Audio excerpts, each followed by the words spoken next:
In The Hole, directed by ming-liang, this movie takes a slow burn concept and flips it on its head. This movie revolves around two tenants living in an abandoned apartment building during an outbreak of a mysterious disease in Taiwan. The man upstairs is a store owner, while the woman downstairs is trying to control the flooding in her apartment by stockpiling toilet paper.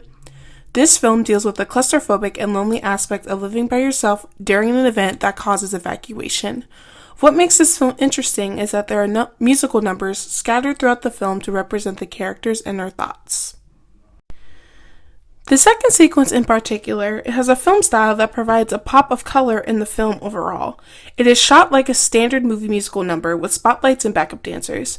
The beauty of musicals is that when something is too hard to say, you start singing. And when singing becomes too hard, dancing comes right after that. Telling a story, music provides an inner perspective of the character who is doing the number through the lyrics of the song and by movement. This film has 3 musical numbers, all from the woman downstairs and her perspective. The woman downstairs has been dealing with her upstairs neighbor in the most negative way. He vomits in her apartment and wakes her up through the hole that connects the apartments. Through the lyrics, the woman is expressing her desire of the man to go away and leave her alone. She also mentions how the reason why he bothers her is because he wants her, and she doesn't like that.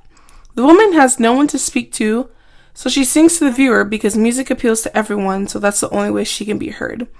Overall, this scene in relation to the whole film is one of human connection. These two people are stuck in a situation where they're isolated, terrified of catching the virus, thus limiting who they interact with and how much. The hole in the wall is a small break in the barrier of the ceiling/floor of their apartments, adding a glimmer of hope even if they don't realize it yet.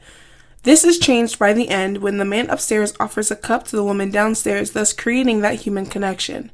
They are dancing in the apartment with a spotlight on them, in silence but in solidarity. At the end of the film, there's a quote that says, "In 2000, we are grateful that we still have Grace Chang's songs to comfort us." I think that's a good way to wrap up the movie because it let go of the question of if the woman and the man connected, but through the sharing of music, it helped them reach that point together.